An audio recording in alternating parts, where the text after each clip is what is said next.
बार फिर से आपका स्वागत है हमारे चैनल गुरुकुल क्लासेस में। और आज का जो हमारा टॉपिक है, आज का हमारा टेंस है वो है past perfect continuous tense. Past perfect continuous tense. Okay, अभी तक हमने 10 टेंस कंप्लीट कर लिए हैं, ये हमारा सेकंड लास्ट टेंस है। अब मैं आपको एक बात बताता हूं कि 2024 में इंडिया T20 वर्ल्ड कप जीती, 2025 में इंडिया ने चैंपियंस ट्रॉफी जीता है, और 2023 का जो वनडे वर्ल्ड कप था उसमें इंडिया बिना एक भी मैच हारे हुए वनडे वर्ल्ड कप के फाइनल में पहुंची थी। ठीक है, और वहां पे अनफॉर्चुनेटली ऑस्ट्रेलिया के सामने फाइनल हार जाती है।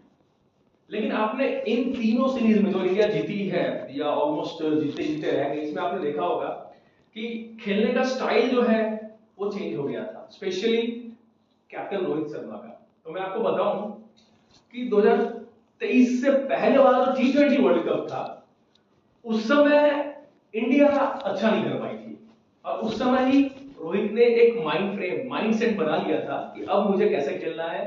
ठीक है, I have to lead from the front. ठीक है, मुझे फ्रंट से लीड करना पड़ेगा, आई एम द कैप्टन, मुझे चार्ज लेना पड़ेगा। ठीक है, तो मैं आपको ये कहानी कोई क्रिकेट वर्ल्ड कप के रिलेटेड जो है, ये मतलब उसके रिलेटेड वीडियो नहीं है, बस मैं यहाँ पे ये past perfect continuous tense start करने वाला हूँ और उसके रिगार्डिंग मैं आपको बता रहा हूँ। ठीक है, तो ये 2025 है।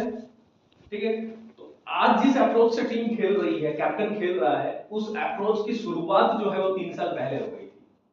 ठीक है, तो हम कह सकते हैं कि इस टेंस से रिलेट करते हैं उसको, past perfect continuous tense, past perfect continuous tense. ठीक है, तो मैं ऐसा बोलूं कि पिछले 3 साल से, ठीक है, इंडिया आईसीसी के बड़े टूर्नामेंट जीतने की कोशिश कर रही थी। ठीक है, ये कोशिश कब स्टार्ट हुआ था? 3 साल पहले। ठीक है, और एक पर्टिकुलर टाइम तक वो चल रहा था। जैसे मैं कहना ये चाहता हूं कि अगर कोई एक्शन पास्ट में एक पर्टिकुलर टाइम पे स्टार्ट हुआ हो और जिस टाइम की हम बात कर रहे हैं पास्ट में, उस टाइम पे वो चल रहा हो, ठीक है, तो वो आएगा किसमें? पास्ट परफेक्ट कंटीन्यूअस टेंस में। ठीक है, तो यहां पे मैं बताऊं आपको सिचुएशन। तो an action which had started at a particular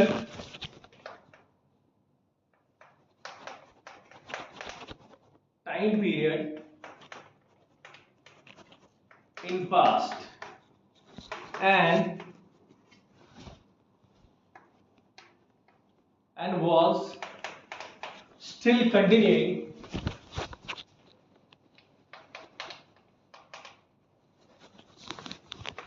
at the time period which we were talking about,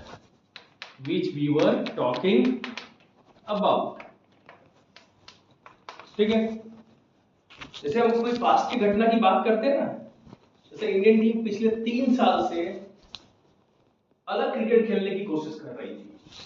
ठीक है, इंडियन टीम पिछले 3 साल से थोड़ा ज्यादा एग्रेसिव क्रिकेट खेलने की कोशिश कर रही थी।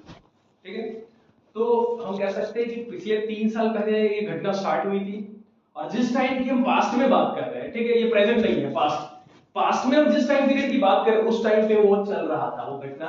ठीक है, वो एग्रेसिव अप्रोच चल रहा था। ठीक है, वही यहां पे लिखा गया है, an action which had started, जो स्टार्ट हुआ था एक पर्टिकुलर टाइम पीरियड पे पास्ट में, और उस पर्टिकुलर टाइम पीरियड में चल रहा था जिसकी हम बात कर रहे हैं। ठीक है, जिसकी हम बात कर रहे थे। ठीक है, पास्ट में ही एक पर्टिकुलर टाइम पीरियड पे स्टार्ट हुआ था, जैसे प्रेजेंट में बोला था कि मैं आधे घंटे से पढ़ा रहा हूं। ठीक है, मैं ऐसा बोलूं कि कल मैं आधे घंटे से पढ़ा रहा था जब तुम आए। ठीक है, कल मैं आधे घंटे से, जब तुम आए कल मैं आधे घंटे से ऑलरेडी पढ़ा रहा था। इस तरह की बात हम करते हैं ना कि कोई बच्चा लेट था कल भी, आज भी लेट है, तो हम क्या बोलते हैं? कल भी जब तू आया था तो मैंने ऑलरेडी आधे घंटे से मैं पढ़ा रहा था। ठीक है, कल जब तुम आए थे तो मैं आधे घंटे से पढ़ा रहा था। ठीक है, तो इस तरह के सेंटेंस हम प्रैक्टिकल लाइफ में यूज करते हैं। ठीक है। तो पास्ट परफेक्ट कंटीन्यूअस टेंस जो है, ठीक है, उसमें कोई एक्शन जो पास्ट में स्टार्ट हुआ था, ठीक है, और जिस टाइम पीरियड की हम बात कर रहे हैं पास्ट में, उस समय वो घटना, वो एक्शन कंटिन्यू हो रहा था। ओके, पहचानने के लिए रहा, था, रही, थी, एंड रहे,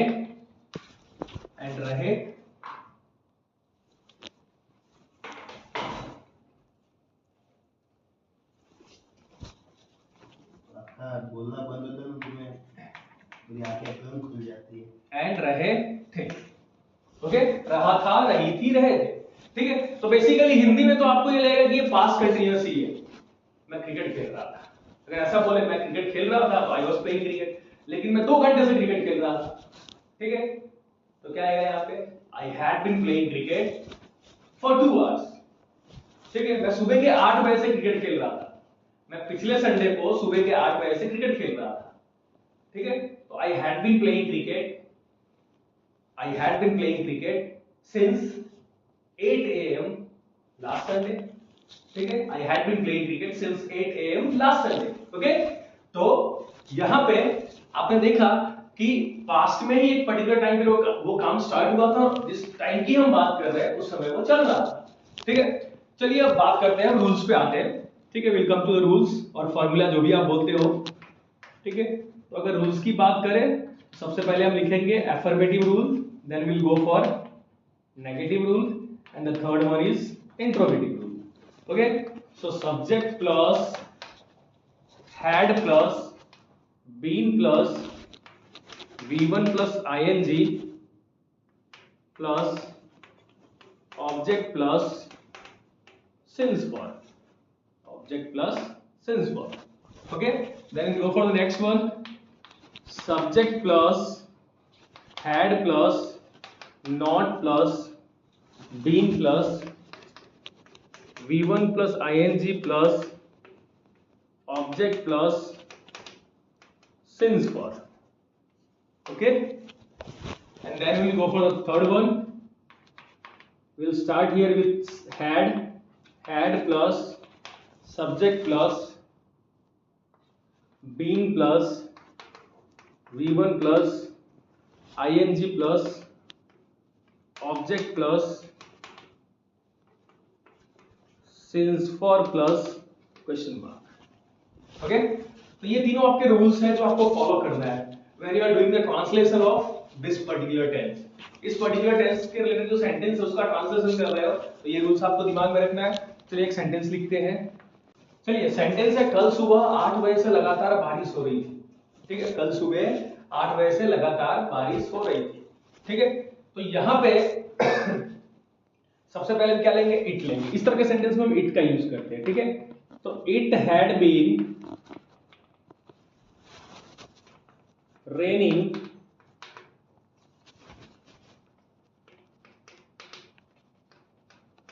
continuously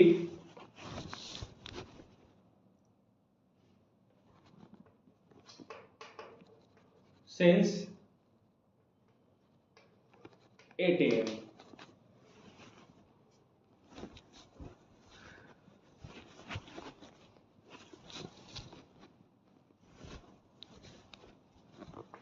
Yesterday. Okay, it had been raining continuously since 8 AM yesterday. ये yesterday को आप सेंटेंस की शुरुआत में भी रख सकते हो। Yesterday it had been raining continuously since 8 AM. ठीक है, अगर आप yesterday को शुरुआत में रखते हो तो that will be too good. ठीक है, सेंटेंस को पढ़ने में ज्यादा अच्छा लग रहा है। ठीक है, तो it had been raining continuously since 8 AM yesterday, ये भी चलेगा। ओके, तो यहाँ पे अगर आप देखें तो हमने बेसिकली रूल फॉलो किया है। सब्जेक्ट सबसे पहले आ गया इट, फिर हैड आ गया, फिर बीन आ गया, फिर वर्ब का ING form that is raining. ठीक है, हाँ, जरूरी नहीं कि हमेशा आप ऑब्जेक्ट लगाओ। ऑब्जेक्ट क्या होता है मैं आपको इस वीडियो में क्लियर करूंगा। ठीक है, फिर सिंस फॉर में हमने सिंस यूज किया है क्योंकि यहाँ पे क्या है, 8 बजे है। मैंने हमेशा आपको बोला है कि बजे 8 AM PM और o'clock हो तो वहां पे आपको क्या करना है, सिंस का यूज करना है। तो सिंस 8 AM yesterday। ठीक है, it had been raining continuously since 8 AM yesterday. Okay, so we have followed the rule and our sentence is 100% correct. Okay हम कभी कभी क्या करते हैं yesterday को पहले रख लेते हैं, yesterday it had been raining continuously since 8 am, ठीक है, तो बोथ आर करेक्ट। चलिए अब इस सेंटेंस को हम क्या करेंगे, नेगेटिव करेंगे, ठीक है। कल सुबह 8 बजे से लगातार बारिश नहीं हो रही थी, ठीक है, तो क्या आएगा इसका translation, it had not been raining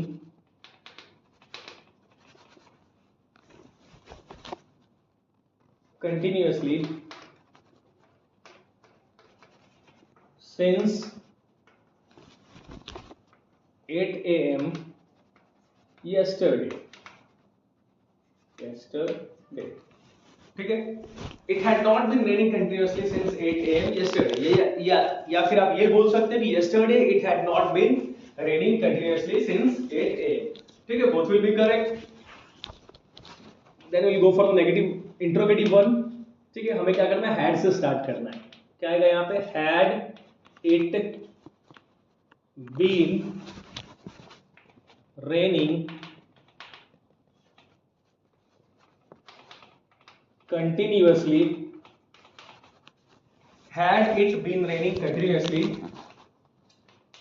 since 8 am yesterday, okay, yesterday, okay।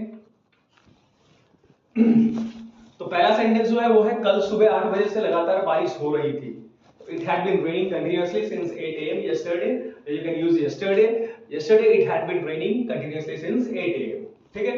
Negative इसका it had not been raining continuously since 8 am yesterday, okay। तो आपको यहाँ पे नॉट का पोजीशन देखना है जो had और been के बीच में आनी चाहिए, and we'll go for the interrogative one, so had it been, ये थोड़ा f जैसा लग रहा है,